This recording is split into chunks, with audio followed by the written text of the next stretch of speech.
Hello everyone. Hope you are doing good. I am Dr. Surendra Pandey, PhD Pharmacology and LLB from Mumbai University. So today we are going to discuss very important topic that is the bioavailability. So video start करने से पहले एक request है आप लोगों को। मेरी video mostly medico legal रहती है। अगर आप लोगों का नॉलेज इससे बढ़ रहा है तो आप मेरे चैनल को सब्सक्राइब कर सकते हैं ताकि रिसेंट अपडेट रिसेंट वीडियो आप तक पहुंच सके। सो चलिए स्टार्ट करते हैं बायोअवेलेबिलिटी। बायोअवेलेबिलिटी देखिए, ये जो टॉपिक था ये इम्पोर्टेंट है और इससे पहले हमने कुछ वीडियो बनाए थे जिसमें हम लोगों को लग रहा था कि बायोअवेलेबिलिटी भी डिस्कस करना चाहिए। Specially this video is related to alternative system of medicine and we will try to compare the modern system of medicine and what we can do into the alternate system of medicine including the Ayurveda, यूनानी सिद्धा, homeopathy और जो recent most newest नोवेलपैथी है that is the electro homeopathy. तो हम बात करते हैं बायोअवेलेबिलिटी। तो बायोअवेलेबिलिटी मीन्स जो होता है ये, अगर आप डिफिनेशन से जाओगे तो rate at which and extent to which drug enter into systemic circulation. So यहाँ पे डिफिनेशन दिया हुआ है, administration of the drug that reach to the systemic circulation unchanged form. तो मतलब बात यह है कि जो ड्रग है या जो मेडिसिन है जिसका हमें साइड इफेक्ट चाहिए वो कितना इफेक्ट हमें दे रहा है अनचेंज फॉर्म में। मतलब आप सपोज अगर आपने 10 mg ड्रग लिया हुआ है और वो 10 mg ही आपके सिस्टमिक सर्कुलेशन में पहुंच रहा है और जहां पर डिजायर इफेक्ट चाहिए, सपोज अगर पेशेंट को फीवर है और आपने मेडिसिन दिया हुआ है फीवर के लिए, तो जो क्वांटिटी आपने दिया हुआ है वो क्वांटिटी फीवर को जितना रिक्वायर है, अगर वो सिस्टमिक सर्कुलेशन में पहुंच जाता है और एक्ट करता है तो ये हम लोग किस में कंसीडर करते हैं, बायो अवेलेबिलिटी में करते हैं। ये एक बहुत ही क्रिशियल है तो किसी भी ड्रग के, किसी भी एक्टिव सब्सटेंस के, किसी भी फार्माकोलॉजिकल एक्शन को डिटरमाइन करने के लिए, उसके इफेक्टिवनेस को डिटरमाइन करने के लिए। मोस्टली देखिए जो बायो अवेलेबिलिटी है ये डोज डिपेंडेंसी भी हो सकती है, इसमें डोज डिपेंडेंसी भी रहती है। तो जो मॉडर्न सिस्टम है इसमें हम लोग बायोअवेलेबिलिटी बहुत ही इंपॉर्टेंट है और बहुत ज्यादा यूज करते हैं। आज हम लोग जो डिस्कस करने वाले हैं वो जो फैक्टर है, फैक्टर अफेक्टिंग बायोअवेलेबिलिटी देखने वाले हैं। और इलेक्ट्रो होम्योपैथी या जो मॉडर्न सिस्टम के साथ में जो हमारी कॉम्प्लीमेंट्री थेरेपी है, जो अल्टरनेटिव सिस्टम है, उसमें बायोअवेलेबिलिटी का क्या रोल होता है, वहां पे मेडिसिन कैसे काम करती हैं, ये हम लोग आज देखने वाले हैं। तो दूसरी बात करते हैं तो वो है कि हमारी क्या क्या फैक्टर हो सकता है। अगर बायोअवेलेबिलिटी आप देख रहे हो तो क्या क्या फैक्टर हो सकता है जो बायोअवेलेबिलिटी को, आपको बायोअवेलेबिलिटी पे इम्पैक्ट डालता है। तो देखिए ये तो ये होता है जो एक्टिव इंग्रेडिएंट इसमें रहता है, फिजियोकेमिकल प्रॉपर्टी रहती है। अगर आपका डोसेज फॉर्म है, अगर आपने कैप्सूल बनाया हुआ है, टैबलेट बनाया हुआ है, सोल्यूशन बनाया हुआ है, एक तो ये इम्पैक्ट करता है कि अब सपोज अगर आपने टैबलेट दिया हुआ है तो टैबलेट अगर आपने लिया हुआ है तो ये सिस्टमिक सर्कुलेशन से जाने से पहले आपके डाइजेस्टिव ट्रैक में जाएगा, फर्स्ट पास मेटाबॉलिज्म में जाएगा, then it will enter into your systemic circulation. अगर वही चीजें, अगर आपका रूट ऑफ एडमिनिस्ट्रेशन अगर कोई लाइक इंजेक्टेबल है तो वो उसका जो बायोअवेलेबिलिटी होती है 100% बोला जाता है कि उसका बायोअवेलेबिलिटी 100% मिलती है, सिस्टमिक सर्कुलेशन में डायरेक्टली इंटर करता है। तो देखिए जो और एक और फैक्टर होता है कि हमारा जो जो हमारा फॉर्मुलेशन है उसकी सॉल्युबिलिटी कैसी है, उसका स्टेबिलिटी कैसी है, उसका परमिबिलिटी कैसी है, एब्जॉर्ब कितना कर रहा है, डाइल्यूट किस लेवल पे हो रहा है, ये सारी चीजें जो है वो बायोअवेलेबिलिटी पे मैटर करता है। अगर हम नेक्स्ट पे आएंगे तो रूट ऑफ एडमिनिस्ट्रेशन है। तो रूट ऑफ एडमिनिस्ट्रेशन भी जो है वो डायरेक्टली जो रहता है वो इम्पैक्ट करता है आपके बायो अवेलेबिलिटी पे, जो कि इंट्रावेनस रहता है। आप सबलिंगुअल की बात कर लें तो ये भी बहुत इंपॉर्टेंट होता है कि बायो अवेलेबिलिटी पे इम्पैक्ट करता है। अगर हम नेक्स्ट और बात करते हैं तो इंडिविजुअल फैक्टर। अब इंडिविजुअल फैक्टर में हम देखेंगे कि पेशेंट, जिस पेशेंट को दे रहे हैं उसका फिजियोलॉजिकल फंक्शन कैसा है, उसका कैरेक्टर कैसा है, पेशेंट मेल है फीमेल है, मेडिसिन कब दी जा रही है कब नहीं दी जा रही है, ये जो चीजें हैं ये हर जगह अप्लीकेबल है। कुछ लोग बोलते हैं कि हम लोग मतलब अल्टरनेटिव में कुछ जो डायग्नोसिस होते हैं और मेडिसिन देने के लिए बहुत सारी चीजें बताई जाती है कि इस समय मेडिसिन लेना है, उस समय लेना है। और कुछ लोग अभी नॉलेज के अभाव में या वो बताते हैं कि नहीं एलोपैथी में कि हम लोग कभी भी ले सकते हैं, ऐसा नहीं है। हर जगह पे कुछ जो सर्टेन मेडिसिन है उसका पर्टिकुलर टाइम पे आपका जो इफेक्ट रहता है वो ज्यादा रहता है। इसलिए अगर आप देखेंगे, आप सेडेटिव हिप्नोटिक मेडिसिन देखेंगे तो वो एडवाइस किया जाता है कि रात को ही लेना, नहीं तो सुबह में लेंगे तो इश्यू हो जाएगा। इसी प्रकार हमारे जो कॉम्प्लीमेंट्री जो अल्टरनेटिव में है, इलेक्ट्रोहोम्योपैथी में, होम्योपैथी में, यहाँ पे बहुत सारे मेडिसिन है जिसको हम लोग टाइम पर एक बोला जाता है कि इस टाइम पर लो। ठीक है, सो टाइम का मैटर करता है। और जेनेटिक भी जो है, अभी जो अभी जो जेंडर है वो भी प्ले करता है इंपॉर्टेंट रोल, वो भी इन्फ्लुएंस करता है। और एब्जॉर्प्शन और मेटाबॉलिज्म जो रहता है वो भी इम्पैक्ट करता है। कौन सा एज का पेशेंट है उस पर भी बहुत सारा कुछ निर्भर करता है जो आप मेडिसिन देते हैं। तो ये सारे फैक्टर जो हैं ये बायोअवेलेबिलिटी पर मैटर करता है। तो बायोअवेलेबिलिटी क्या होता है कि आपने जो मेडिसिन दिया हुआ है एग्जैक्ट फॉर्म में, अनचेंज फॉर्म में, वो डिजरेबल साइड जो डिजरेबल इफेक्ट है वो प्रोड्यूस कर पा रही है या नहीं।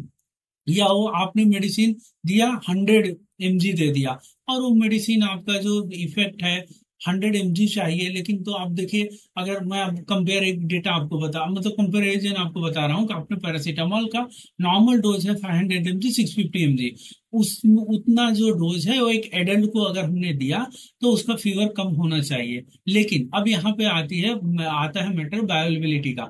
अगर किस ड्रग का, अगर हमने जो फॉर्मुलेशन दिया हुआ है पेशेंट को, अगर वो जो 650 या 500 उसके सिस्टमिक सर्कुलेशन जो डिजरेबल साइड इफेक्ट प्रोड्यूस करता है अगर वहां तक नहीं पहुंचा, ठीक है, अभी 650 या 500 दोगे तो पूरा तो पहुंचेगा नहीं सिस्टमिक सर्कुलेशन में, फर्स्ट पास मेटाबॉलिज्म भी होएगा।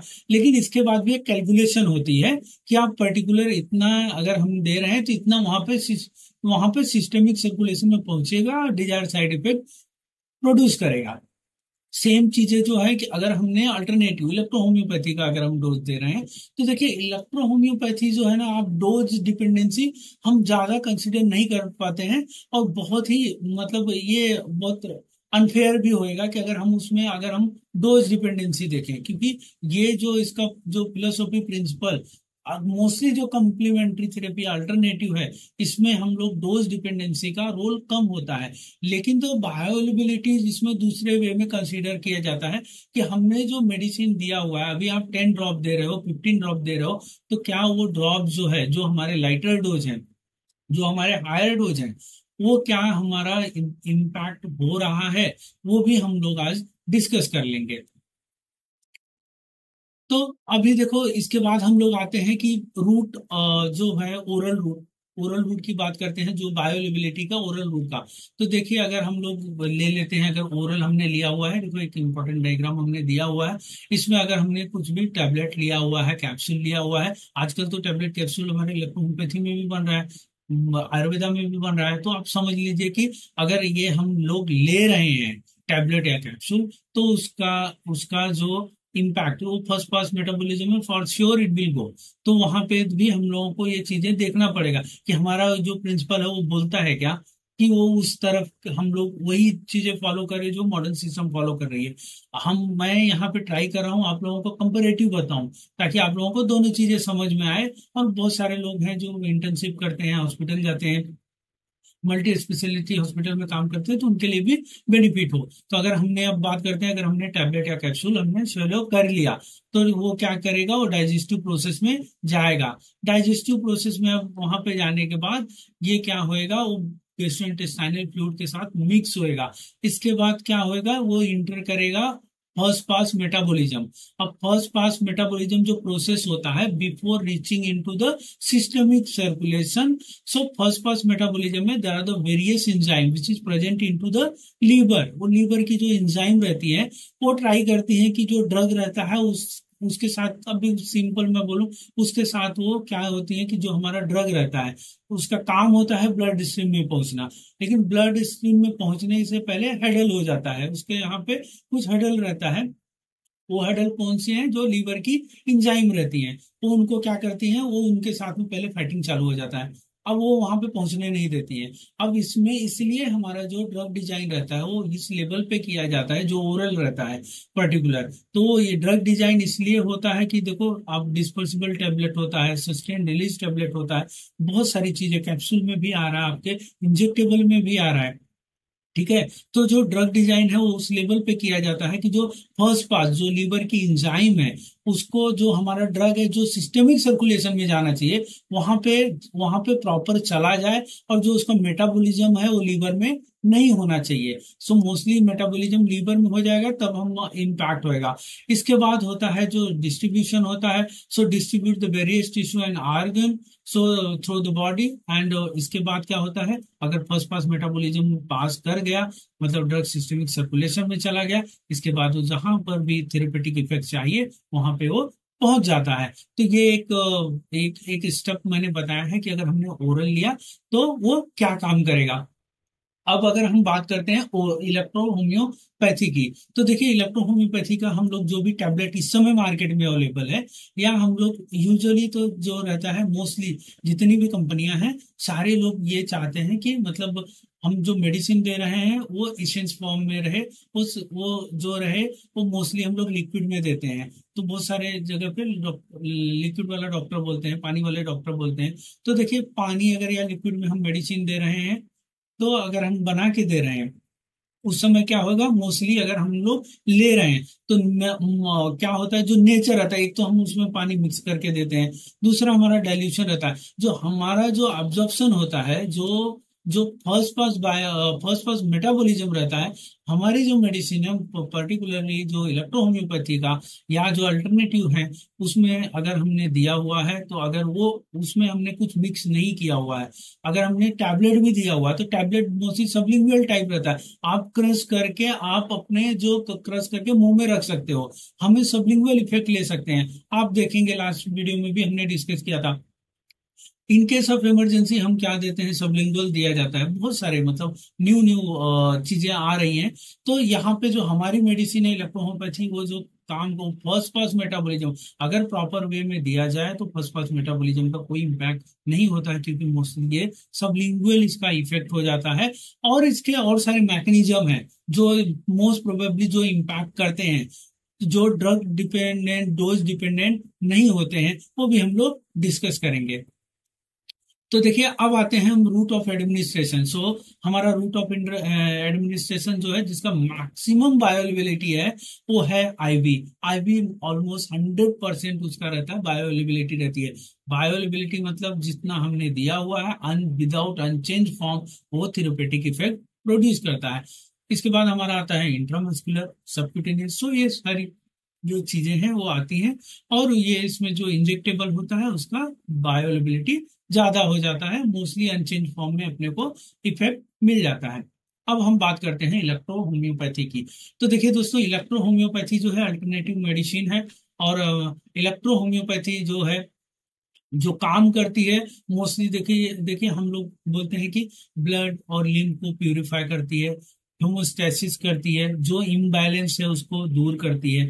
तो देखिए इसका जो ड्रग डिपेंडेंसी है, वो ड्रग डिपेंडेंसी इसमें कुछ चीजें हैं जो हमारे इलेक्ट्रो होम्योपैथी मेडिसिन है वो काम करती है। लाइक हम लोग बहुत सारे क्लास में डिस्कस करते हैं रिसेप्टर थ्योरी।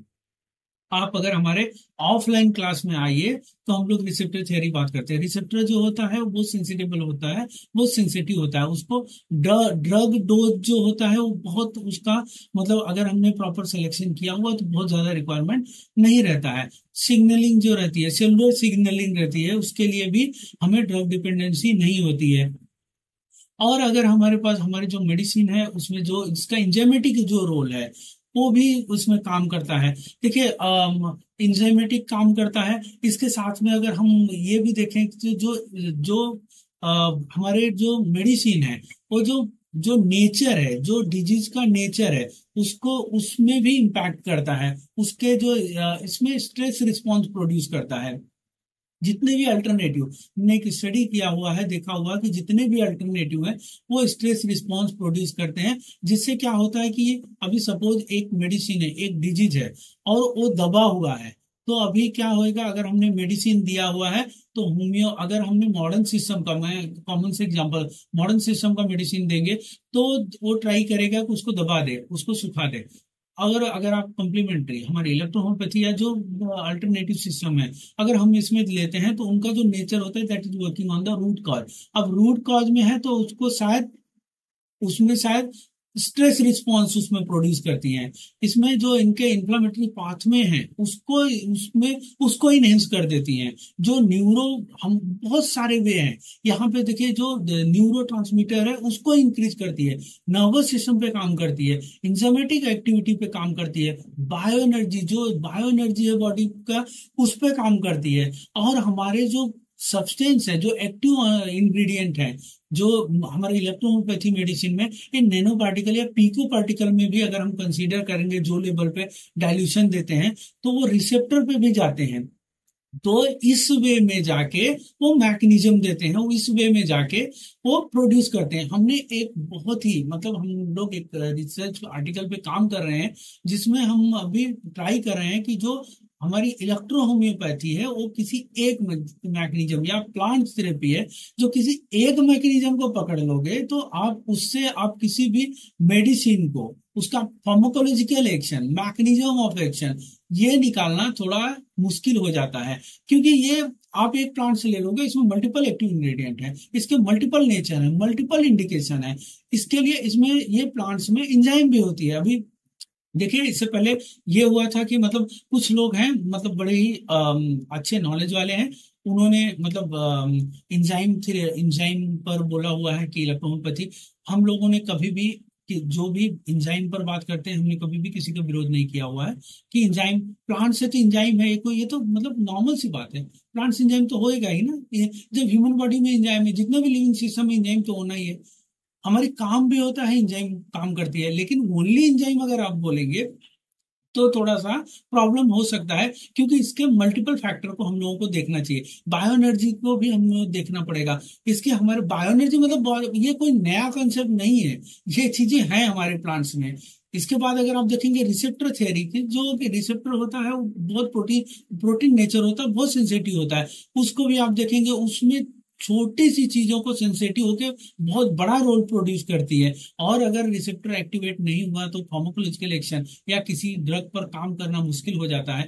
तो ये बहुत सारी चीजें हैं जिसमें हम लोगों का बहुत मल्टीपल रीजन होते हैं, मल्टीपल चीजें हैं जो हमारी जो पैथी है उस पर काम कर रही है, उस वो मल्टीपल वे में जाके हमें जो रहता है एक्शन देती है। इसलिए हमारा जो डोज लाइटर में भी बहुत अच्छा काम कर रहा है।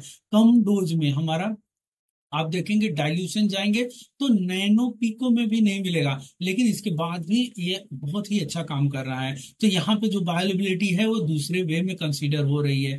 तो दोस्तों, मुझे आशा है कि आप जो ये हमारा बायोअवेलेबिलिटी था, इससे हमने जो ट्राई किया है कि बायोअवेलेबिलिटी जो रहेगा इलेक्ट्रो होम्योपैथी या अल्टरनेटिव से, और इसके बाद उसका कंपेरेटिव डेटा जो विथ एलोपैथी से देने का ट्राई किया है। तो आप समझिए जो एलोपैथी है, एलोपैथी क्या काम करेगा, वो हमेशा डोज डिपेंडेंसी वहां पर होता है, कम ज्यादा डोज से चेंज होता है। लेकिन हमारी जो अल्टरनेटिव है, पर्टिकुलर हमारी जो इलेक्ट्रो होम्योपैथी है, इसमें डोज डिपेंडेंसी कम होती है। हालांकि इसमें बहुत सारे मल्टीपल फैक्टर जो अभी मैंने बोला है वो सारे फैक्टर कंसीडर होते हैं, जो कि बायोअवेलेबिलिटी के ही रूप में काम करता है। बायोअवेलेबिलिटी का मतलब कि आपको जो डिजायर इफेक्ट है वो आपका मेडिसिन जो भी आप दे रहे हो वो प्रोड्यूस करेगा। आप जो भी अगर हमने डाइल्यूट करके दिया हुआ है तो डाइल्यूट फॉर्म में ही जितना हमारे सेल को चाहिए, जितना हमारे टिश्यू को चाहिए, जितना हमारे बॉडी को चाहिए थेरेपेटिक इफेक्ट प्रोड्यूस करने के लिए, तो उतना प्रोड्यूस कर देता है। तो वो मेरा जो वीडियो है आप लोगों को शायद यूजफुल होगा। आप अगर आप लोगों को कुछ डाउट है तो हमेशा मैं वेलकम करूंगा कि आप मुझे कोई भी सजेशन दे सकते हैं ताकि हम लोग इम्प्रूव कर सकें। और आप लोगों को इसी तरह का जो नॉलेजेबल वीडियो है इलेक्ट्रो होम्योपैथी के ग्रोथ के लिए और जितने भी मेडिकल फैटर्निटी है सबके ग्रोथ के लिए ये हम लोग बना सकें। Thank you all.